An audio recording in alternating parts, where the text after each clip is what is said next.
आइए एक नज़र डालते हैं कि बांग्लादेश के खिलाड़ी का आईपीएल से बाहर करना भारत के लिए कितना नुकसानदेह साबित हो सकता है। क्योंकि उस खिलाड़ी का किसी भी मामले से कोई दोषी नहीं है, वो किसी भी मामले में इन्वॉल्व नहीं है और आईपीएल से बाहर करना ये इंडिया के लिए कितना खतरनाक साबित हो सकता है। भारत के खिलाड़ी का आईपीएल से बाहर करना न सिर्फ फ्रीज एलिमेंट की जीत है, बल्कि ये भारत के लिए चुनौती भी है। कैसे? समझे। बांग्लादेश भारत का दुश्मन पड़ोसी नहीं है।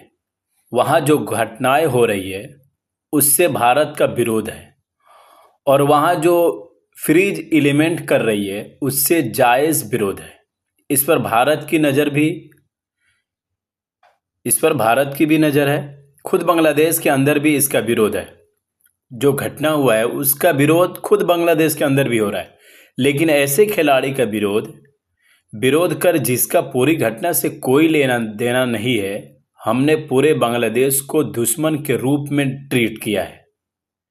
यानी जो लोग ये विरोध किए हैं एक खिलाड़ी का, इससे पूरे बांग्लादेश पे असर हुआ है और पूरे बांग्लादेश को दुश्मन बना लिया गया। इससे वहाँ के फ्रीज एंटी इंडिया एलिमेंट को एक तरह से यहाँ बैठे मजबूत किया गया। इंडिया के जो एंटी लोग बांग्लादेश के अंदर बैठे हुए हैं उनको हमने और मजबूत कर दिया। कूटनीतिक स्तर पर भारत सभी पड़ोसी देशों के साथ खराब संबंध को स्वीकार कर सकता है। इस तरह जितने भी पड़ोसी देश हैं उनके साथ भारत का संबंध जो है खराब हो सकता है।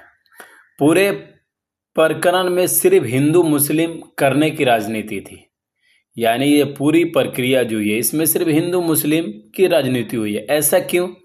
ऐसा इसलिए क्योंकि सिर्फ शाहरुख खान को टारगेट बनाया गया। शाहरुख खान एक मुसलमान है, इसलिए उसके नाम से ये टारगेट हो। अगर वो खिलाड़ी किसी और टीम में होता तो शायद वो टारगेट नहीं होता। जबकि अगर भावना आहत होने वाली बात होती बिना हिंदू मुस्लिम की मंशा से, तो पहला सवाल बीसीसीआई से होता। अगर हिंदू मुस्लिम इसमें नहीं करना होता तो पहला सवाल बीसीसीआई से होता कि अगर बांग्लादेश के खिलाड़ी से सही में दिक्कत है तो वो अगले ही महीने विश्व कप खेलने भारत कैसे आएंगे। अगर बांग्लादेश से दिक्कत है तो वो विश्व कप खेलने के लिए भारत में कैसे आएंगे। और फिर इंडियन टीम अगले ही साल, इसी साल 6 महीने के बाद बांग्लादेश में सीरीज खेलने जाने वाली है। तो सवाल तो बीसीसीआई से बनता है, लेकिन शाहरुख के नाम को देखकर उनके टारगेट बनाएगा। अगर सनातन की भावना इतनी आहत होती तो उसके लिए चंद पॉइंट ही क्या औकात है। यही पॉइंट थी। तो मतलब दिक्कत शाहरुख खान और मुस्लिम से थी। इस पर हंगामा किया गया और इन फ्रीज एलिमेंट की जीत ने भारत के लिए चुनौती कूटनीति बढ़ा दी। जो एंटी भारत बांग्लादेश के अंदर बैठे हुए हैं उनको और मौका मिल गया बांग्लादेश में इंडिया के खिलाफ भड़काने का। बांग्लादेश न हमारा दुश्मन था न है, लेकिन कुछ लोगों ने इसे दुश्मनी में बदल दिया।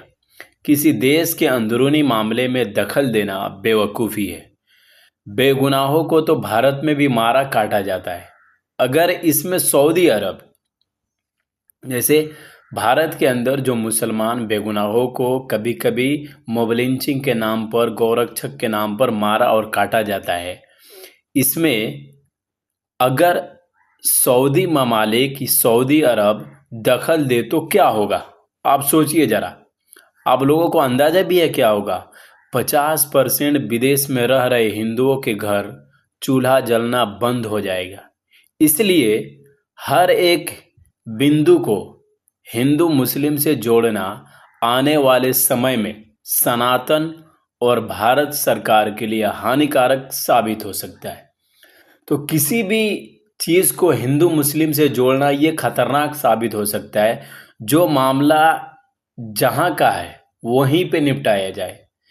क्रिकेट के मामला को एक धार्मिक मामले से जोड़ना ये गलत साबित हुआ और ऐसा नहीं होना चाहिए था। ये काम था बीसीसीआई का। बीसीसीआई के ऊपर छोड़ देना चाहिए था। शाहरुख खान को ऊपर टारगेट करना, गद्दार बोलना, ये एक तरह से अपने पड़ोसी देश को दुश्मन बनाना जैसे, और हम बना रहे। हम फिर ये बात कर रहे हैं कि अगर आपको किसी से मोहब्बत है, दूर रह रहे मुस्लिम को मुस्लिम से मोहब्बत है, हिंदू को अगर हिंदू से मोहब्बत है जो उससे दूर है, तो सबसे पहले आपके पास जो हिंदू रह रहा है, जो मुसलमान रह रहा है, उससे मोहब्बत करनी पड़ेगी। आपके पास एक हिंदू के पास एक मुसलमान रह रहा है, उससे मोहब्बत नहीं है, और उस हिंदू को दूसरे जगह रह रहे हिंदुओं से मोहब्बत है, तो ये कोई मोहब्बत नहीं है, ये नफरत का फैलाना है। इससे और नफरत बढ़ता है। अगर हम चाहते हैं कि हमारा दूसरा भाई जो दूसरी जगह रह रहा है वो सुरक्षित रहे, तो हमें अपने पास में रह रहे लोगों से मोहब्बत करना पड़ेगा। तब सामने वाला और दूर रहने वाला सुरक्षित रहेगा और उससे हमारी मोहब्बत बढ़े। ये इंसानियत है। इंसानियत ही सबसे बड़ा धर्म है। बाकी कोई भी धर्म को आप सही मायने में नहीं देख सकते। अगर इंसानियत आपके अंदर है तो आपका धर्म आपके लिए परफेक्ट है।